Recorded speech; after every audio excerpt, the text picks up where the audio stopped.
हा आपला प्रश्न पहिला आहे. उपमेयाला दुसऱ्या कशाचीच उपमा देता येत नसेल म्हणून जेव्हा उपमेयाला उपमेयाचीच उपमा दिली जाते, म्हणजे पहा उपमेयाला त्याचीच उपमा दिली जाते, तेव्हा कोणता अलंकार होतो? मित्रांनो, प्रश्नाचं जर उत्तर येत असेल तर 3 ते 5 सेकंदामध्ये आपण प्रत्येक प्रश्नाचं उत्तर कमेंट करून द्यायचं आहे. म्हणजे एक प्रकारे आपलं रिव्हिजन याच व्हिडिओमध्ये होऊन जाईल. तर पहा, प्रश्न परत एक वेळ ऐकून घ्या. मराठी व्याकरणावरील इम्पॉर्टंट एक अशी आपल्याला व्याख्या दिलेली आहे. तर काय आहे?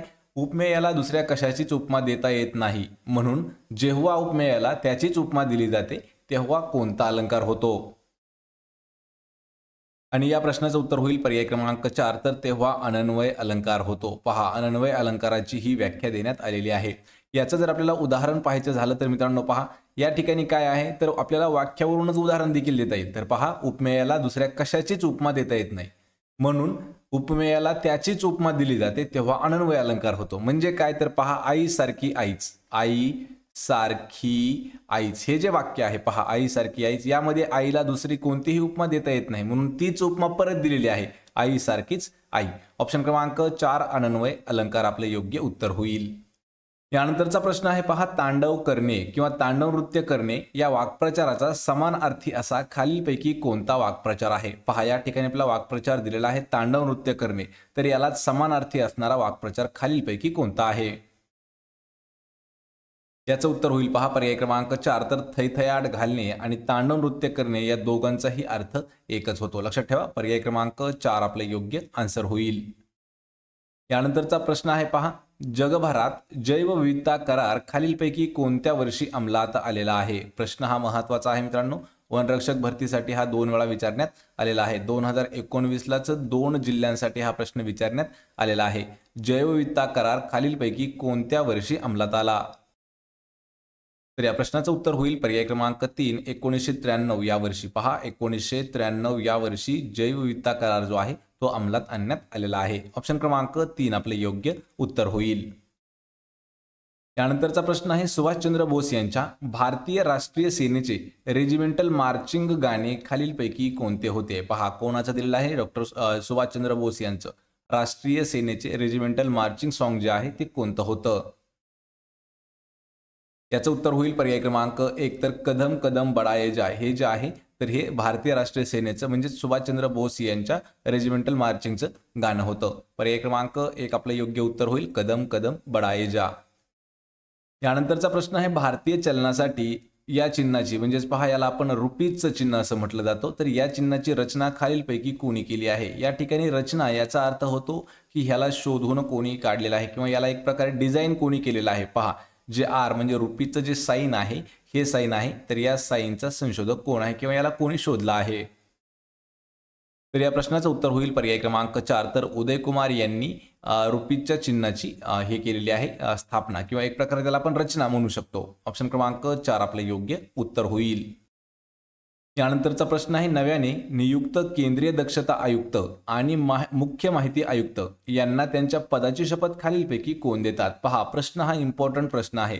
तर नव्याने नियुक्त केंद्रीय दक्षता आयुक्त तसेच मुख्य माहिती आयुक्त यांना त्यांच्या पदाची शपथ जी आहे हे कोण देतो? तर या प्रश्नाचं उत्तर होईल पर्याय क्रमांक 1, तर भारताचे जे राष्ट्रपती आहेत म्हणजे प्रेसिडेंट जे आहेत तर हे दोघांना या पदाची शपथ देतात. ऑप्शन क्रमांक 1 आपले योग्य उत्तर होईल. यानंतरचा प्रश्न आहे, महाराष्ट्रातील वर्धा जवळील सेवाग्राम आश्रम खालीलपैकी कोणी स्थापन केलेला आहे? पहा, या ठिकाणी एक संस्था किंवा एक आश्रम दिलेला आहे, त्याचं नाव आहे सेवा आश्रम. तर सेवाग्राम आश्रम हे जे आहे हे कोणी स्थापन केलेलं आहे? तर या प्रश्नाचं उत्तर होईल पर्याय क्रमांक 4, तर महात्मा गांधी यांनी स्थापन केलेला आहे सेवाग्राम आश्रम. मित्रांनो, हा प्रश्न थोडासा कन्फ्यूज करणारा प्रश्न आहे, तर लक्षात ठेवा, काही काही पुस्तकामध्ये कस्तुरबा गांधी, पहा कस्तुरबा गांधी असंही उत्तर देण्यात आलेलं आहे. काही काही पुस्तकामध्ये कस्तुरबा गांधी आणि महात्मा गांधी असंही उत्तर देण्यात आलेलं आहे. यामध्ये पहा, जर आपल्याला ऑप्शनमध्ये महात्मा गांधी आलं तर महात्मा गांधी उत्तर असणार आहे, किंवा ऑप्शनमध्ये जर महात्मा गांधी नसेल आणि त्यांच्याऐवजी कस्तुरबा गांधी असेल तर हे देखील उत्तर बरोबर असणार आहे. कारण एकच प्रश्न आहे आणि या दोघांनीही सेवाग्राम आश्रम जे आहे हे स्थापन केलेलं आहे. त्यापैकी ज्याचं एकाचं नाव असेल ते नाव योग्य उत्तर असणार आहे आपल्याला. या ठिकाणी आहे पर्याय क्रमांक 4 महात्मा गांधी. यानंतरचा प्रश्न आहे, कंजूस या शब्दाचा समान अर्थाचा शब्द ओळखायचा आहे. पहा, कंजूसचा समानार्थी शब्द मित्रांनो, समानार्थी शब्द, विरुद्धार्थी शब्द, म्हणी, वाक्प्रचार, शब्दसमूहाबद्दल एक शब्द, हे जे काही टॉपिक आहेत मराठीमधील, हे महत्त्वाचे आहेत. आपल्याला सहज पद्धतीने मार्क यामध्ये मिळून जातात. तर या ठिकाणी पहा, आपण 100 विरुद्धार्थी शब्द देखील घेतलेले आहेत. त्याची लिंक मी तुम्हाला डिस्क्रिप्शनमध्ये दिलेली आहे. त्या ठिकाणी जाऊन आपण ते शब्द पाहून घ्यायचे आहेत. तर कंजूस या शब्दाचा समानार्थी शब्द होतो पहा, कृपण. ऑप्शन क्रमांक 2 आपलं योग्य आन्सर असणार आहे. कृपण त्याचा समानार्थी शब्द होतो कंजूस. यानंतरचा प्रश्न आहे, भारतात पहिला ई पासपोर्ट खालीलपैकी कोणाला देण्यात आलेला आहे? पहा, ई पासपोर्ट जो आहे भारतामध्ये सर्वात पहिला, तो खालीलपैकी कोणाला देण्यात आलेला आहे?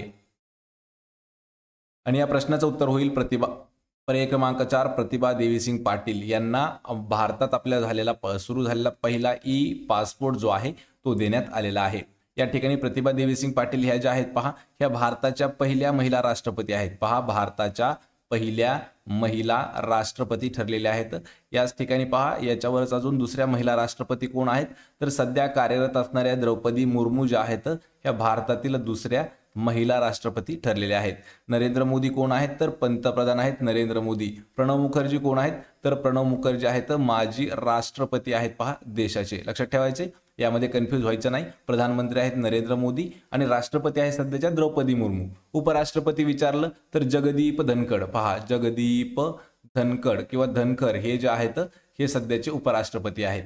आणि प्रतिभा देवीसिंग पाटील माजी राष्ट्रपती होत्या. पर्याय क्रमांक 4 आपलं योग्य उत्तर असणार आहे. यानंतरचा प्रश्न आहे, खालीलपैकी विरुद्धार्थी शब्दांची बरोबर जोडी ओळखायची आहे. पहा, विरुद्धार्थी शब्द पण बरोबर असणारी जोडी. याचं उत्तर होईल पहा, पर्याय क्रमांक 2. तर होकारचा विरुद्धार्थी शब्द होतो नकार. यामध्ये सुगंध, मुग्धांना हे जे आहेत हे समानार्थी शब्द आहेत. पहा, समान असणारा शब्द आहेत. यामध्ये वात आणि वारा हे देखील आहेत पहा, हे समानार्थाचे शब्द आहेत. कडक आणि टणक हे देखील पहा समानार्थाचे शब्द आहेत. याच ठिकाणी फक्त आपल्याला होकारचा विरुद्धार्थी शब्द दिलेला आहे नकार. ऑप्शन क्रमांक 2 आपलं योग्य आन्सर असणार आहे. तर पहा, यानंतरचा प्रश्न आहे, कान्हा टायगर रिझर्व हे भारतातील खालीलपैकी कोणत्या राज्यामध्ये स्थित आहे? कान्हा टायगर रिझर्व हे कोणत्या राज्यामध्ये स्थित आहे? तर या प्रश्नाचं उत्तर होईल पर्याय क्रमांक 1. तर मध्य प्रदेश हे जे राज्य आहे पहा, मध्य प्रदेश या राज्यामध्ये स्थित आहे म्हणजे कान्हा टायगर रिझर्व. ऑप्शन क्रमांक 1 आपले योग्य उत्तर होईल मध्य प्रदेश. यानंतरचा प्रश्न आहे, खालीलपैकी निसर्ग संवर्धनासाठी कार्यरत असणारी भारतातील कोणती संस्था ही गिधाडांच्या प्रजनन कार्यक्रमाच्या संवर्धनासाठी कार्य करीत आहे? मित्रांनो, हा जो प्रश्न आहे हा प्रश्न इम्पॉर्टंट आहे. पहा, 2019 वर हा 2 वेळा प्रश्न विचारण्यात आलेला महत्त्वाचा प्रश्न आहे. आणि एक वेळा जी आपली पोलीस भरती झालेली आहे त्यामध्ये सुद्धा हा 1 वेळा प्रश्न विचारण्यात आलेला होता. तर पहा, प्रश्न परत एक वेळा ऐकून घ्या. तर निसर्ग संवर्धनासाठी कार्यरत असणारी भारतातील कोणती संस्था गिधाडांच्या प्रजनन कार्यक्रमाच्या संवर्धनासाठी कार्य करत आहे? तर या प्रश्नाचं उत्तर होईल पर्याय क्रमांक 1. तर बॉम्बे नॅचरल हिस्ट्री सोसायटी ही जी आहे पहा, ही निसर्ग संवर्धनासाठी जे काही गिधाडांची प्रजनन कार्यक्रम आहे त्याच्या संवर्धन करण्यासाठी ही काम करते संस्था Bombay natural history society. Option क्रमांक 1 आपलं योग्य आन्सर होईल. यानंतरचा प्रश्न आहे, खालीलपैकी कोणत्या ठिकाणी प्रवाळ भित्तिका म्हणजे त्याला कोरल रीफ आढळत नाही असं आपण म्हणू शकतो? तर या प्रश्नाचं उत्तर होईल पर्याय क्रमांक 3. सुंदरबनचा जो त्रिभुज प्रदेश आहे तर त्या ठिकाणी प्रवाळ भित्तिका ज्या आहेत ह्या आढळत नाहीत. म्हणजे त्याला प्रवाळ भित्तिकाला काय म्हणतो? Coral reef. ऑप्शन क्रमांक 3 आपलं योग्य आन्सर होईल. यानंतरचा प्रश्न आहे, खालील शब्दसमूहासाठी योग्य शब्द निवडायचा आहे. पहा, आपल्याला एक शब्दसमूह दिलेला आहे. तंटा सोडवण्यासाठी उभय पक्षांनी मान्य केलेले लोक. म्हणजे पहा, तंटा म्हणजे एक प्रकारे आपण त्याला भांडण म्हणूया. तर भांडण सोडवण्यासाठी दोन्ही पक्षांनी जे काही मान्य केलेले लोक असतात भांडण सोडवणारे, तर त्यांना आपल्या मराठीमध्ये काय म्हटलं जातं? याचं उत्तर होईल पहा पर्याय क्रमांक 2. तर त्याला पंच असं म्हटलं जातं. पहा, पंच म्हणजे एक प्रकारे आपण त्याला म्हणू शकतो मध्यस्थी. तर मध्यस्थी हा शब्द बरोबर नाही, पण एक ठिकाणी आपण त्याला मध्यस्थी म्हणू शकतो. तर यामध्ये काय पहा, पक्षपाती म्हणजे काय असतो की कोणत्या तरी एकाच पक्षाची साईड घेणारा. निरपेक्ष म्हणजे काय, त्याला कोणाचीही हे नसणारी, काय कोणत्याही पक्षाची त्याला काहीच नसणारी गरज. आणि पुढारी म्हणजे एक प्रकारे पहा राजनेता आपण त्याला असं म्हणू शकतो. पण या ठिकाणी पंच म्हणजे काय, तर पंच म्हणजे पहा आपण त्याला जर इंग्रजीमध्ये म्हणायचं झालं तर त्याला अंपायर म्हणू शकतो, की दोन्ही साईडचं ऐकून घेऊन एकच निर्णय देणं. एक प्रकारे आपण त्याला जजमेंटल म्हणू शकतो, म्हणजे जज म्हणू शकतो. एखादं भांडण सोडवण्यासाठी दोन्ही पक्षांनी मान्य केलेले जे लोक असतात त्यांना आपण पंच म्हणू शकतो किंवा पंच म्हणतो आपण. पर्याय क्रमांक 2 आपलं योग्य आन्सर होईल. यानंतरचा प्रश्न आहे, महाराष्ट्रात पेंच नदीवरती खालीलपैकी कोणते धरण बांधण्यात आलेले आहे? पहा, या ठिकाणी आपल्याला नदी आणि त्यावरती बांधण्यात आलेलं जे धरण आहे ते विचारलेलं आहे. या ठिकाणी कधी कधी आपल्याला सोबतच त्याचं विचारलं जातं की कोणत्या राज्यामध्ये स्थित आहे. तर मित्रांनो, यामध्ये पहा, आपण लवकरच एक व्हिडिओ घेऊ, त्यामध्ये नदी कोणत्या त्याच्यावरचं धरण आणि ते कोणत्या राज्यात आहे त्यावरती आपण एक डीपमध्ये जवळ व्हिडिओ घेणार आहोत. तर पहा, पेंच नदीवरती कोणतं धरण बांधण्यात आलेलं आहे? आणि या प्रश्नाचं उत्तर होईल पर्याय क्रमांक 2. तर तोतलाडोह हे जे धरण आहे हे बांधण्यात आलेलं आहे पहा पेंच नदीवरती. ऑप्शन क्रमांक 2 आपलं योग्य उत्तर होईल. यानंतरचा प्रश्न आहे पहा, स्वस्थ्य या शब्दाचा विरुद्धार्थी शब्द काय होतो? पहा, स्वस्थ्य म्हणजे एक प्रकारे तंदुरुस्त आपण म्हणू शकतो किंवा एक प्रकारे, तर याचा आपल्याला विरुद्धार्थी शब्द सांगायचा आहे. आणि या प्रश्नाचं उत्तर होईल पहा पर्याय क्रमांक 1, त्याला आपण बेचैन म्हणतो. पहा, स्वस्थ या शब्दाचा विरुद्धार्थी शब्द होतो बेचैन, किंवा स्वस्थला अजून एक शब्द आहे पहा अस्वस्थ. लक्षात ठेवा, अस्वस्थ ही त्याला म्हणू शकतो. पर्याय क्रमांक 1 आपले योग्य आन्सर होईल. यानंतरचा प्रश्न आहे, धाबे दणाणणे या वाक्प्रचाराचा खालीलपैकी योग्य अर्थ कोणता आहे? पहा, धाबे दणाणणे याचा अर्थ काय होईल? तर या प्रश्नाचं उत्तर होईल पर्याय क्रमांक 1, तर प्रचंड घाबरणे, जास्त प्रमाणात घाबरणे त्यालाच म्हणतो आपण पहा धाबे दणाणणे. ऑप्शन क्रमांक 1 आपलं योग्य उत्तर होईल. यानंतरचा प्रश्न आहे, पहिले साग वृक्षाचे संग्रहालय त्याला टीक संग्रहालय असं म्हटलं जातं, तर ते खालीलपैकी कोणत्या शहरामध्ये स्थित आहे?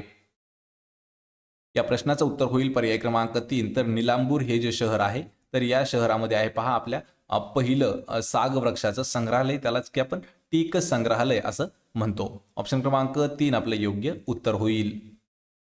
यानंतरचा प्रश्न आहे, खालीलपैकी कोणते एक शहर राज्याची राजधानी आहे? पहा, खालीलपैकी असं कोणतं एक शहर आहे की ती एका राज्याची राजधानी आहे?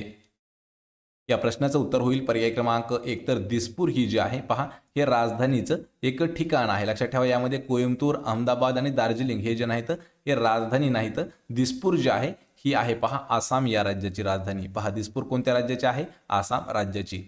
तर मित्रांनो, पाठीमागच्या एका व्हिडिओमध्ये आपल्याकडून एक चूक झाली होती की अहमदाबाद जे आहे त्या ठिकाणी आपण गुजरातची राजधानी असं बोलता बोलता बोलून गेलो होतो. पण या ठिकाणी पहा, गुजरात जे राज्य आहे तर हे गुजरात राज्यातील एक शहर आहे अहमदाबाद, आणि गुजरातची राजधानी कोणती आहे? तर गुजरातची राजधानी आहे पहा गांधीनगर. आणि मित्रांनो, आपल्याला प्रत्येक असे जेवढे काही राज्य आहेत 28 राज्य, तर त्या सर्वांच्या राजधान्या जर पाहायच्या असतील तर त्यावरही आपण एक व्हिडिओ घेऊ, कारण राजधान्यामध्ये काही थोडेसे चेंजेस झालेले आहेत. जेव्हापासून जो जम्मू काश्मीर आहे तो 2 केंद्रशासित प्रदेशामध्ये डिवाइड झाला आणि दादरा नगर हवेली आणि दमन जे आहे ते एकत्र केंद्रशासित प्रदेश झाल्यापासून लक्षात ठेवायचे थोडंसं राज्य आणि राजधानीमध्ये देखील चेंज झालेला आहे. लक्षात ठेवा. आणि दिसपूर जी आहे ती आसाम या राज्याची राजधानी आहे. ऑप्शन क्रमांक 1 आपलं उत्तर होईल. यानंतरचा प्रश्न आहे, पंडित जवाहरलाल नेहरू स्मृती संग्रहालय किंवा ग्रंथालय याचं नवीन नाव काय असणार आहे? हा जो प्रश्न आहे मित्रांनो, हा प्रॉपर आपण करंट अफेअर्स 2023 वर आधारित घेतलेला आहे. तर पंडित जवाहरलाल नेहरू स्मृती संग्रहालय किंवा त्यांचं जे ग्रंथालय आहे त्याला नवीन नाव काय देण्यात येणार आहे? तर या प्रश्नाचं उत्तर होईल पर्याय क्रमांक 1, तर पंतप्रधान संग्रहालय असं जे नाव आहे ते नवीन नाव ठेवण्यात आलेलं आहे जवाहरलाल नेहरू स्मृती संग्रहालयाचं. एक प्रकारे त्याला हिंदीमध्ये किंवा इंग्लिशमध्ये विचारलं जातं तर PM असं ठेवण्यात आलेलं आहे. लक्षात ठेवा.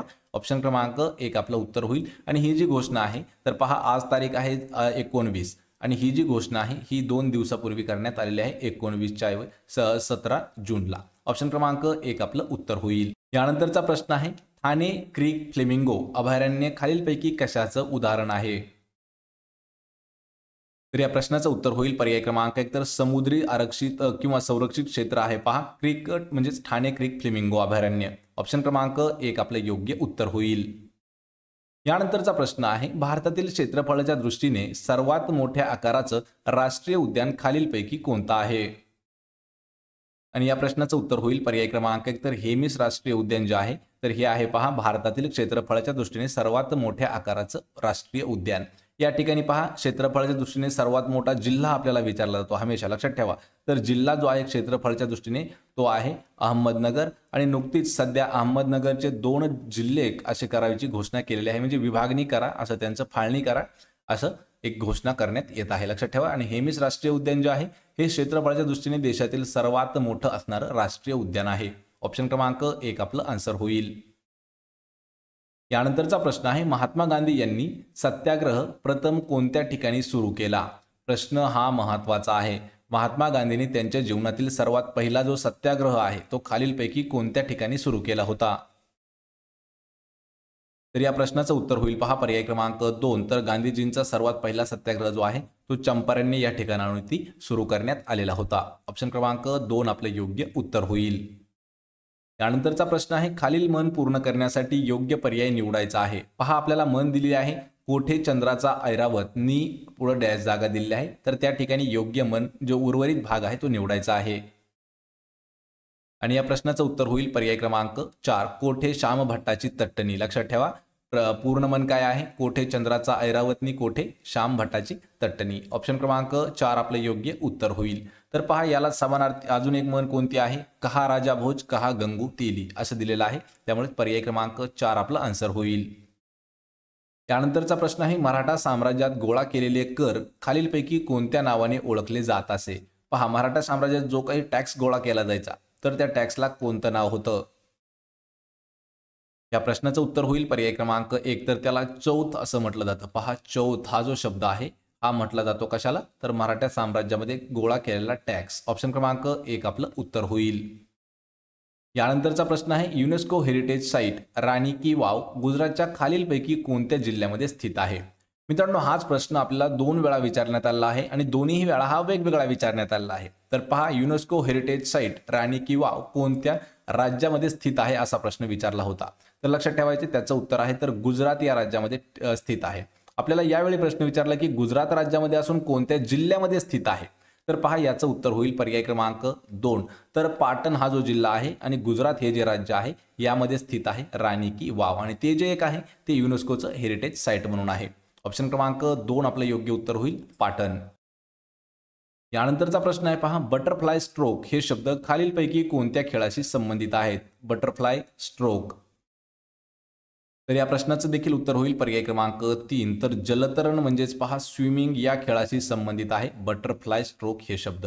मित्रांनो काही आपल्याला महत्त्वाचे खेळ आणि त्यांचे जे काही इम्पॉर्टंट असणारे त्यामधील काही वर्ड्स आहेत ते देखील आपल्याला परीक्षेमध्ये विचारण्यात आलेले आहेत. लक्षात ठेवा यापूर्वी प्रश्नपत्रिकेत आपल्याला कव्हर ड्राईव्ह असा शब्द विचारण्यात आला होता. पहा कव्हर ड्राईव्ह हा जो शब्द आहे हा क्रिकेट या खेळाशी संबंधित आहे. लक्षात ठेवा आपणही असे शब्द जे काही महत्त्वाचे आलेले आहेत स्पर्धा परीक्षेसाठी आणि त्यांचे जे खेळ असणार आहेत त्यावरही व्हिडिओ लवकरच घेऊया. या प्रश्नाचं उत्तर होईल जलतरण म्हणजे स्विमिंग मध्ये वापरण्यात येतो पहा शब्द बटरफ्लाय स्ट्रोक. ऑप्शन 3 आपलं उत्तर होईल. यानंतरचा प्रश्न आहे अरुंधती रॉय यांना 2021 साली प्रसिद्ध झालेल्या कोणत्या निबंधाला युरोपियन निबंध पुरस्कार देण्यात आलेला आहे? पहा प्रश्न हा इम्पॉर्टंट आहे आणि या प्रश्नाचं उत्तर होईल पर्याय क्रमांक 3 तर आझादी. लक्षात ठेवा तर अरुंधती रॉय यांच्या 2021 या वर्षी प्रसिद्ध झालेला एक निबंध होता त्याचं नाव आहे पहा आझादी आणि ही जी आझादी नावाचं एक जो निबंध आहे त्यांचा तर त्याला युरोपियन निबंध पुरस्कार देण्यात आलेला आहे. म्हणजे हा जो प्रश्न आहे हा पण प्रॉपर करंट अफेअर्स 2023 वरती घेतलेला महत्त्वाचा प्रश्न आहे आणि पर्याय क्रमांक 3 आपलं उत्तर होईल. यानंतरचा प्रश्न आहे आशिया चषक एकदिवसीय क्रिकेट स्पर्धा खालीलपैकी कोणत्या देशामध्ये संयुक्तरित्या होणार आहेत? पहा मित्रांनो जे काही सध्याचं एशिया टुर्नामेंट होणार आहे 2023चं तर ते खालीलपैकी कोणत्या देशांमध्ये घडवलं म्हणजे आयोजित करण्यात आलेलं आहे? तर या प्रश्नाचं उत्तर होईल पर्याय क्रमांक 2 श्रीलंका व पाकिस्तान या 2 देशांमध्ये हे जे आहे पहा ODI आपलं आशिया चषक हे भरवण्यात आलेलं आहे किंवा आयोजन त्यांचं भारताने श्रीलंका आणि पाकिस्तानने केलेलं आहे. पर्याय क्रमांक 2 आपलं योग्य उत्तर होईल.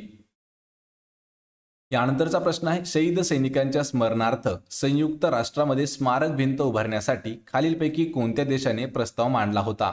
तो संयुक्त राष्ट्राने मंजूर केलेला आहे. प्रश्न हा महत्त्वाचा आहे मित्रांनो करंट अफेअर्स 2023 वरचे आपण प्रश्न हे पाहत आहोत.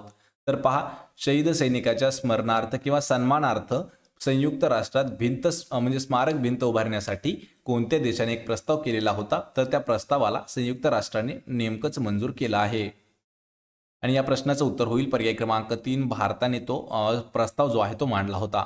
ऑप्शन क्रमांक 3 आपले योग्य आन्सर होईल. यानंतरचा प्रश्न आहे भारत कोणत्या देशाकडून MQ-9B हे जे ड्रोन आहे हे खरेदी करणार आहे? पहा ड्रोनचं नाव काय आहे MQ-9B हे जे ड्रोन आहे हे भारत कोणत्या देशाकडून खरेदी करत आहे? या प्रश्नाचं उत्तर होईल पहा पर्याय क्रमांक 1 तर अमेरिका या देशाकडून पहा भारत जो आहे हा MQ-9B हे जे आहे हे ड्रोन खरेदी करत आहे. ऑप्शन क्रमांक 1 आपलं योग्य उत्तर होईल. तर मित्रांनो, या व्हिडिओचा हा शेवटचा आपला प्रश्न आहे. पहा, बाणाने दाखवलेला जिल्हा आपल्याला ओळखायचा आहे तर की कोणता आहे. पहा, यापूर्वी आपल्याला बीड हा जो जिल्हा आहे आपण घेतला होता. या ठिकाणी आपल्याला हा जिल्हा बाणाने मार्क केलेला आहे आणि या प्रश्नाचं उत्तर होईल पर्याय क्रमांक 4. तर गडचिरोली हा जो जिल्हा आहे हा या ठिकाणी बाणाने दाखवलेला जिल्हा आहे. त्यामुळे हा प्रश्न इम्पॉर्टंट आहे आणि आपल्याला प्रत्येक जिल्हा जो आहे एक एक आपल्याला कसा ओळखायचा त्यावरही आपण एक व्हिडिओ लवकरच घेऊया. लक्षात ठेवा, या ठिकाणी गडचिरोली हे उत्तर आपलं बरोबर असणार आहे. ऑप्शन क्रमांक 4.